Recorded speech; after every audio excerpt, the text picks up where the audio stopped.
सभी स्टूडेंट्स आकर के जुड़ जाइए। क्लास 11 की लाइव क्लास चालू होने जा रही बायो की।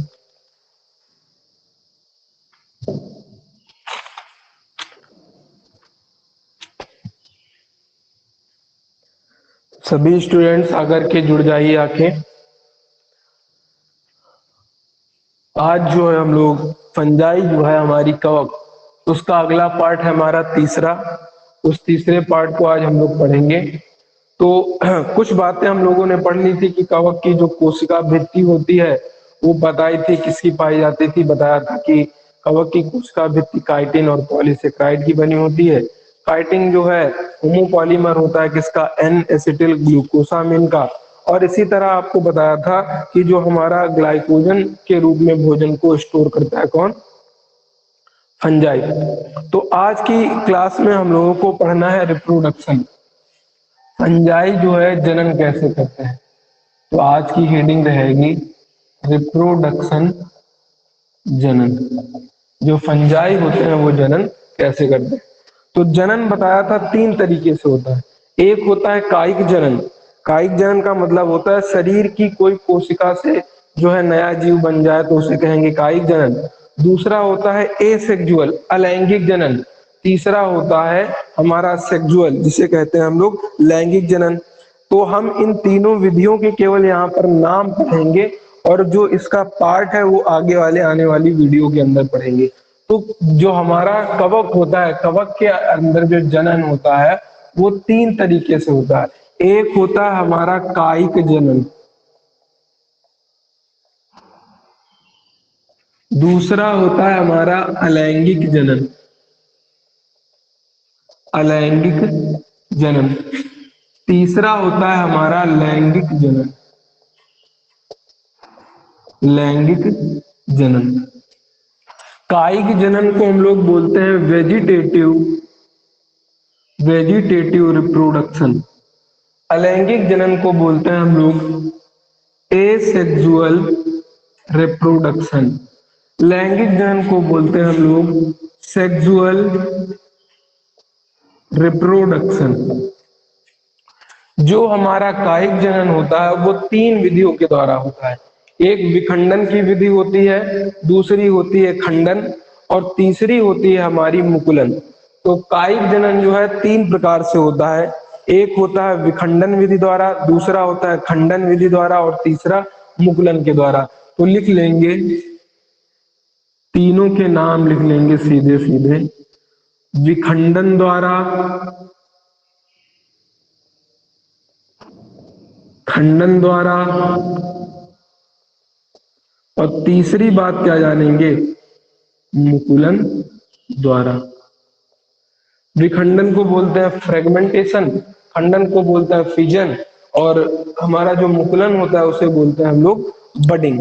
तो ये तीन जो हो गए हमारी तीन तरीके से होता है कायिक जनन। अब जो हमारा एसेक्सुअल रिप्रोडक्शन होता है, जो अलैंगिक जनन होता है, ये भी कितने तरीके से होता है, तीन तरीके से। कौन कौन से स्पोर भाग लेते हैं, एक होता है कोनेडियो स्पोर जिसे कहते हैं कोनिडिया, दूसरा होता है एप्लेनोस्पोर और तीसरा होता है हमारा जू स्पोर। तो सबसे पहले जानेंगे कोनिडिया के बारे में, फिर जो है हम लोग देखेंगे क्या होता है, किस तरीके से आगे हम लोग बढ़ेंगे। तो नंबर एक होता है कोनिडिया द्वारा, कोनिडिया द्वारा, कोनिडिया द्वारा। अब कोनिडिया होते क्या है ये जान लेते हैं हम लोग। कोनिडिया भैया एक जो है इनके ऊपर पतली भित्ति होती है, अचल होते हैं, पतली भित्ति, अचल जी, अचल होते हैं मतलब अचल बीजाणु होते हैं जो चल नहीं सकते। पतली भित्ति होती है, अचल होते हैं,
हेलो स्टूडेंट्स, एक बार जो है चैट बॉक्स में अगर चीजें विजिबल हो रही हैं तो एक बार चैट बॉक्स में जरूर यस लिख करके भेज दे ताकि हम आगे क्लास को प्रोसीड कर पाए।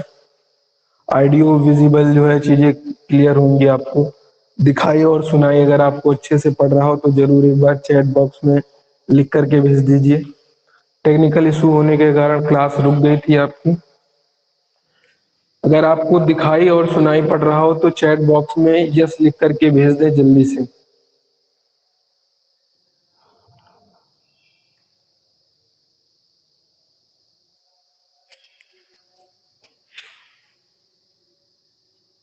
अगर आपको दिखाई सुनाई पड़ रहा हो तो चैट बॉक्स में जल्दी से यस लिख करके भेज दें।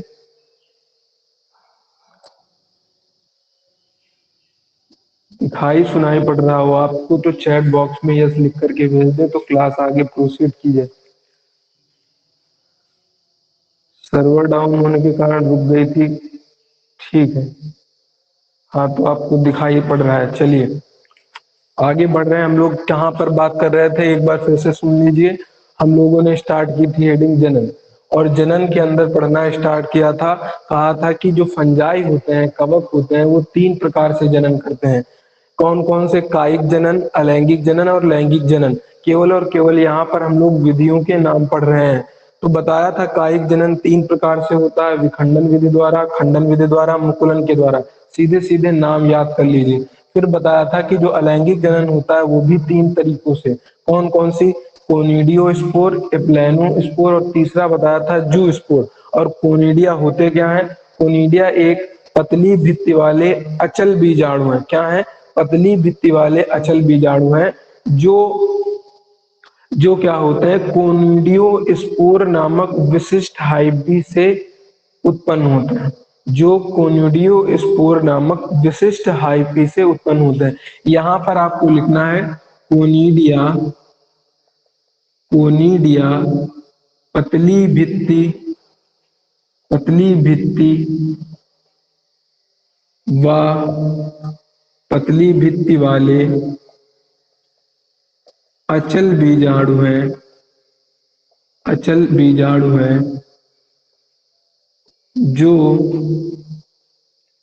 कोनिडियो स्पोर, कोनिडियो स्पोर नामक, कोनिडियो स्पोर नामक विशिष्ट हाइफी से, विशिष्ट हाइफी से उत्पन्न होते हैं। तो वो हाइफी क्या होता है, ये सब आपको हम लोग ने पिछली क्लास में पढ़ चुके हैं। कि हाइफी बताया था कि जो हमारा नेटवर्क होता है, कवक जाल होता है, उसके अंदर जो एक स्ट्रैंड होता है, एक तंतु होता है, उसके एक तंतु को हम लोग क्या बोलते हैं? हाइफी बोलते हैं। अब उसके बाद ये याद रखना कि जो कोनिडिया होते हैं कैसे होते हैं? पतली भित्ति वाले होते हैं और अचल होते हैं। अचल का मतलब इनके अंदर किसी भी प्रकार का ना ही फ्लैजिला पाया जाता है, ना ही क्या पाया जाता है, हमारी कसाबिका या कह सकते हैं सीलिया। ना सीलिया इसमें होती है, ना ही फ्लैजिला होती है। जैसे मान लीजिए अगर कोई स्पोर इस तरीके से बना है और एक स्पोर इस तरीके से बना है और उसके साथ में ये टेल निकली हुई है इस तरीके से, इसका मतलब है कि जो ये वाला स्पोर है और एक ये वाला स्पोर है, तो ये वाला स्पोर आराम से क्या कर सकता है? चल सकता है। लेकिन ये वाला स्पोर चल नहीं सकता, क्योंकि इसके पास किसी भी प्रकार की ना ही फ्लैजिला पाया जा रहा है और ना ही क्या पाया जा रहा है? सीलिया। इसीलिए ये चल नहीं सकता, इसीलिए इसे क्या कह देते हैं? अचल बीजाणु। जो चल ना पाए, मूवमेंट ना शो कर पाए, उसे कहते हैं अचल बीजाणु। और जो चल जाए, मतलब एक स्थान से दूसरी स्थान पहुंच जाए, अपने लोकेशन को चेंज कर दे, वो कहलाता है हमारा चल बीजाणु। उसे कहते हैं इंग्लिश में मोटाइल स्पोर। और जो ना चल पाए उसे कहते हैं हम लोग नॉन मोटाइल स्पोर। तो कोनिडिया किस प्रकार का है? अचल बीजाणु। अचल बीजाणु का मतलब क्या है? ये एक स्थान से दूसरे स्थान अपने आप नहीं जा सकता है, तो अचल हो गया।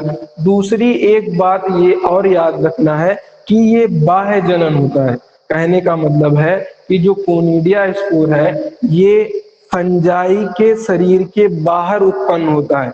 इसकी ओरिजिन जो है, उत्पत्ति जो है शरीर के बाहर होती है, इसीलिए इसे कहते हैं एक्सोजीनसली। क्या कहते हैं भैया? एक्सोजीनसली। अगर कोई चीज जो है शरीर के बाहर बनती है तो उसे कहते हैं एक्सोजीनसली। एक्सो का मतलब होता है बाहर। आपने नाम सुना होगा एक्सटर्नल और इंटरनल। तो एक्सटर्नल से क्या बना है? ये एक्सो।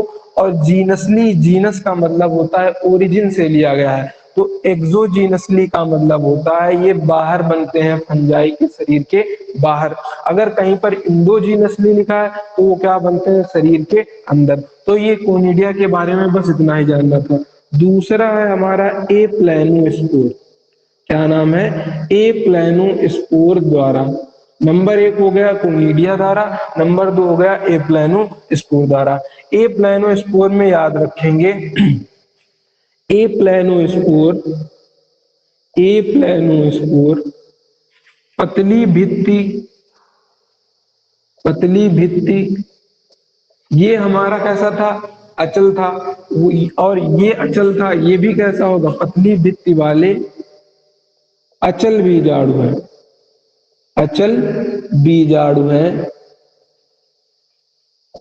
अचल बीजाणु है। इतना याद रखेंगे। ये उत्पन्न हो रहा था एक्सोजीनसली, कवक के शरीर के बाहर, लेकिन ये उत्पन्न होता है कहां पर? कवक के शरीर के अंदर, इसीलिए इसे कहते हैं इंडोजीनसली। इसे क्या कहेंगे? इंडोजीनसली। ये शरीर के अंदर बनता है तो कहते हैं इंडोजीनसली, और ये बना बनता है कहां पर? शरीर के बाहर, इसलिए एक्सोजीनसली। अगर हम आपको बताएंगे कि एक प्रकार की स्पोरेंजियम पाई जाती है बीजाणुधानी। अगर कोई भी चीज जो है बीजाणुधानी के अंदर बनती है, बीजाणुधानी के अगर अंदर बने तो उसे कहते हैं इंडोजीनसली। अगर बीजाणुधानी के बाहर बने तो उसे कहेंगे एक्सोजीनसली। तो कोनिडिया जो है बीजाणुधानी के बाहर बनते हैं तो कहते हैं एक्सोजीनसली। ये जो है बीजाणुधानी के अंदर बनते हैं तो इन्हें कहते हैं इंडोजीनसली। अब तीसरा हमारा बचता है, तीसरे नंबर पर है हमारा जू स्पोर। जू स्पोर द्वारा। अब एक चीज तो आपको कॉमन सेंस से नजर ही आ गई होगी, इस स्पोर के आगे लिखा है जू, और जू हमारा एक सब्जेक्ट होता है जूलॉजी। और जूलॉजी के अंदर हम लोग क्या पढ़ते हैं? एनिमल्स को। और एनिमल्स के अंदर करेक्टर कौन सा पाया जाता है? मूवमेंट का। यानी एक स्थान से दूसरे स्थान तक केवल और केवल प्लांट और एनिमल में से कौन जा सकता है? एनिमल। इसीलिए शायद हम लोग जूलॉजी के अंदर केवल और केवल एनिमल को पढ़ते हैं, क्योंकि एनिमल्स के अंदर मूवमेंट का क्या होता है? ऑप्शन। इसी स्पोर के आगे जू लिखा है, इसका मतलब ये जंतु थोड़ी ना होगा, लेकिन ये क्या करता होगा? एक स्थान से दूसरे स्थान चला जाता होगा, अर्थात ये कैसा होगा? चल बीजाणु होगा।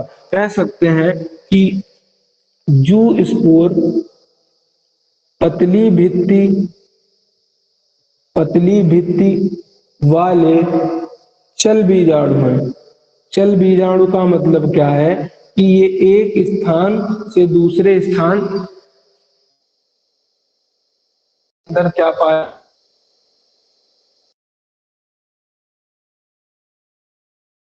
कोनिडिया है। ये हमारा एप्लानोस्पोर है। जू स्पोर को बनाना चाहे तो कैसे बनाएंगे? ये हमारा क्या है? जू स्पोर। ये भी, ये एक्सोजीनसली, ये इंडोजीनसली।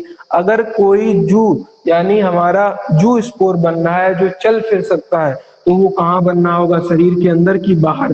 तो कहेंगे एनिमल जो होते हैं हमारे, जो जंतु होते हैं, वो हमेशा जो है माँ के पेट के अंदर ही बनते हैं। इसीलिए जो जू स्पोर होगा ये भी कहां पर बनेगा? स्पोरेंजियम के अंदर। यानी ये कैसा होगा? इंडोजीनसली। तो यहां पर हम लोग लिखेंगे ब्रैकेट में इंडोजीनसली।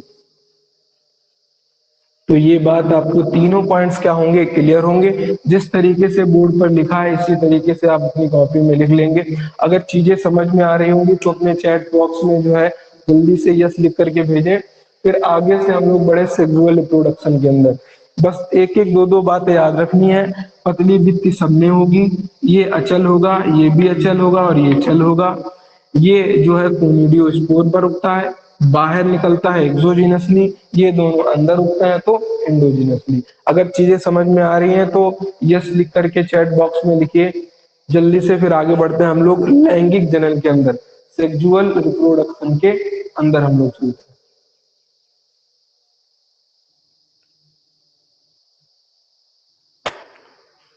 जल्दी से कमेंट बॉक्स में भैया लिख करके भेजिए।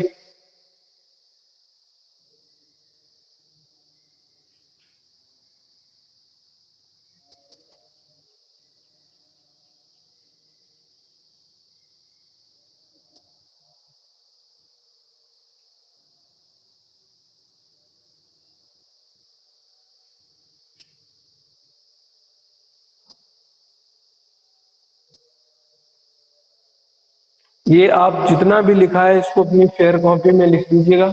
इसको हटा रहे हैं हम, जगह हो जाए, ताकि जो हमारा तीसरा हेडिंग है उसको हम लोग समझ पाए अच्छे से।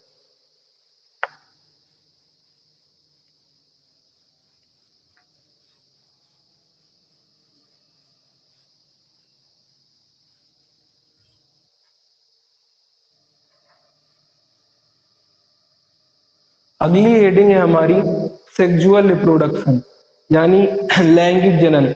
और लैंगिक जनन में क्या क्या होता है वो देखेंगे, फिर उसके बाद जो है आगे बढ़ेंगे कि क्या क्या इसके अंदर होता है।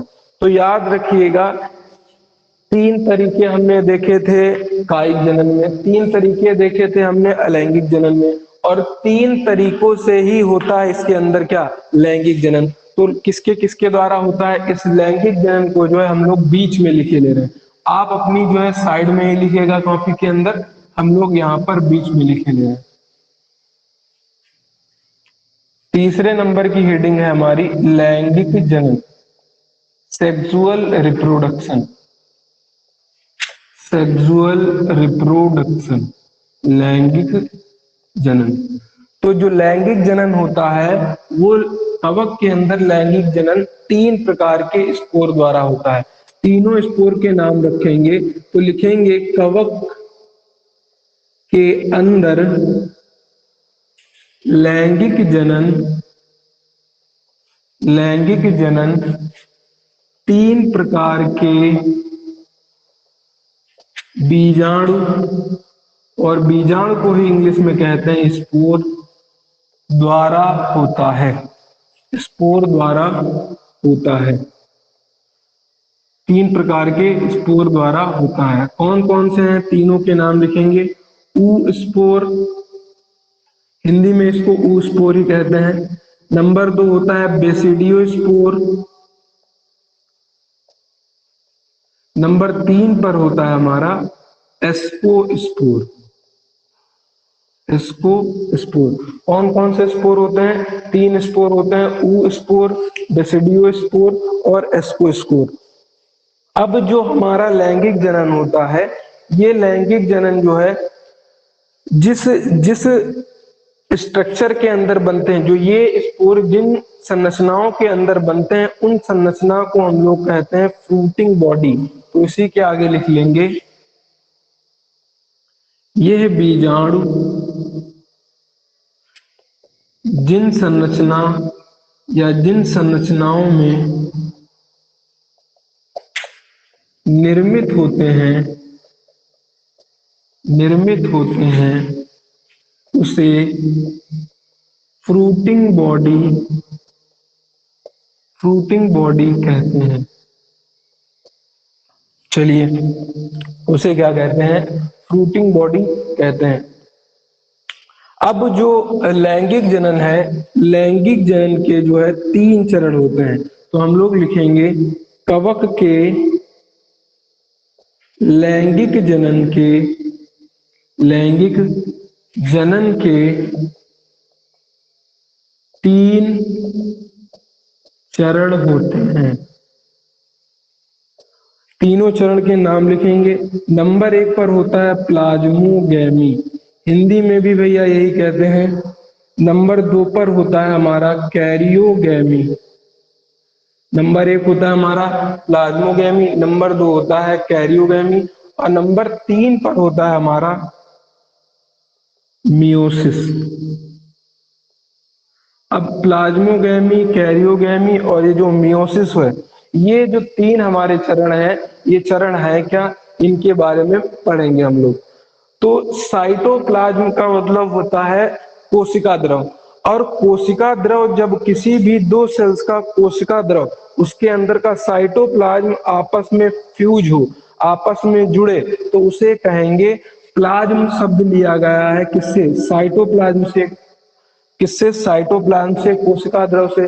तो जब दो कवक के, दो अलग अलग कवक के कोशिका द्रव या कह सकते हैं जीव द्रव्य आपस में क्या हो, दो अलग अलग की चल या अचल युग्मक के जीव द्रव आपस में संयुक्त हो, आपस में जुड़े, तो उसे क्या कहेंगे, प्लाज्मोगैमी। तो हम लोग क्या लिखेंगे, जब कवक के कवक के चल या अचल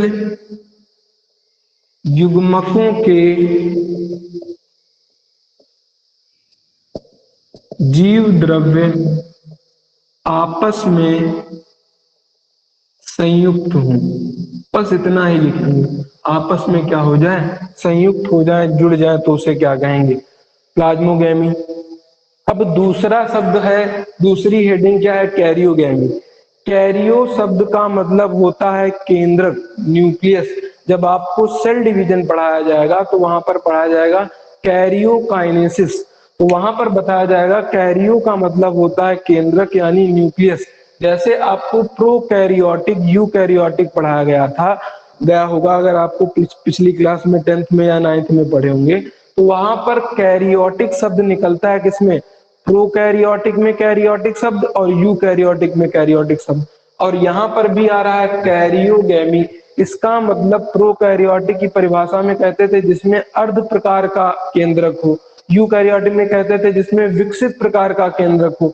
यहाँ पर लिखा है कैरियो, और गैमी का मतलब होता है संयुक्त होना, कैरियो का मतलब होता है केंद्रक। यहाँ पर जब जीव द्रव्य जुड़ गए हैं, अब जीव द्रव्य के जुड़ने के बाद किसकी बारी है जुड़ने की, तो कहेंगे अब बारी है हमारी किसके जुड़ने की, केंद्रकों की जुड़ने की। तो इसका मतलब कैरियोगैमी का मतलब होता है जब दो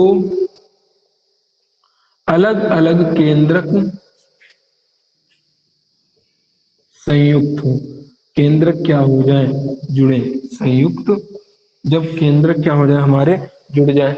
अब मियोसिस क्या होगी, मियोसिस होती चलती है भैया किसके अंदर, जाइगोट के अंदर। और जैसे ही जाइगोट के अंदर मियोसिस चलेगी तो हमारे अंततः जो है कैसे स्पोर के प्राप्त हो जाएंगे, हैप्लॉइड स्पोर। क्योंकि अर्धसूत्री विभाजन से गुणसूत्रों की संख्या क्या हो जाती है, आधी हो जाती है। तो हम लोग कहेंगे जाइगोट में, जाइगोट में अर्धसूत्री विभाजन, अर्धसूत्री विभाजन विभाजन होने से हेप्लॉइड, हेप्लॉइड स्पोर लिखेंगे, बीजाणु प्राप्त होते हैं। और जब हमारे बीजाणु प्राप्त हो जाएंगे तो उस बीजाणु को हम लोग जमीन पर डाल देंगे, और उस जमीन से क्या हो जाएगा, वहां पर हम लोगों के क्या निकल आएंगे भैया, जमीन से हम लोगों के नए कवक के जीव या ऑर्गेनिज्म निकल आएंगे। तो इस तरीके से हमारी चलती है लैंगिक जनन की साइकिल, किसके अंदर, कवक के अंदर। चीजें आपको समझ में आ रही होगी, जो भी बोर्ड पर लिखा हुआ है, बना हुआ है, सब कुछ क्या करिए आप अपनी कॉपी के अंदर क्या कर लीजिए, उतार लीजिए इसको अच्छे तरीके से। फिर आगे बढ़ेंगे हम लोग, अगली जो हमारे टॉपिक्स हैं कवक के अंदर वो क्लियर करेंगे। तो जो भी बच्चों को समझ में आ रहा हो तो अपने चैट बॉक्स में लिखिए, जिसको पूछना है तो पूछ लीजिए। आज का टॉपिक इतना ही रखेंगे, जो नेक्स्ट टॉपिक है वो अगली क्लास में स्टार्ट करेंगे हम लोग।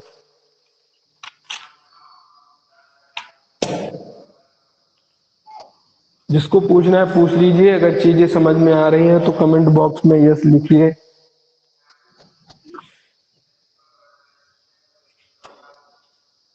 और इसको अपनी फेयर कॉपी में नोट भी कर लेना, स्क्रीनशॉट लेना है, स्क्रीनशॉट ले लीजिए इसका। कमेंट बॉक्स में, चैट बॉक्स में लिखिए जल्दी से।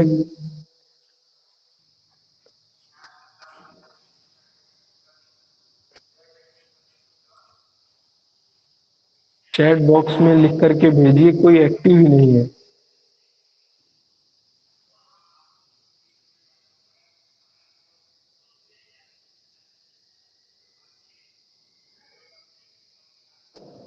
चलिए फिर इसको इतना ही।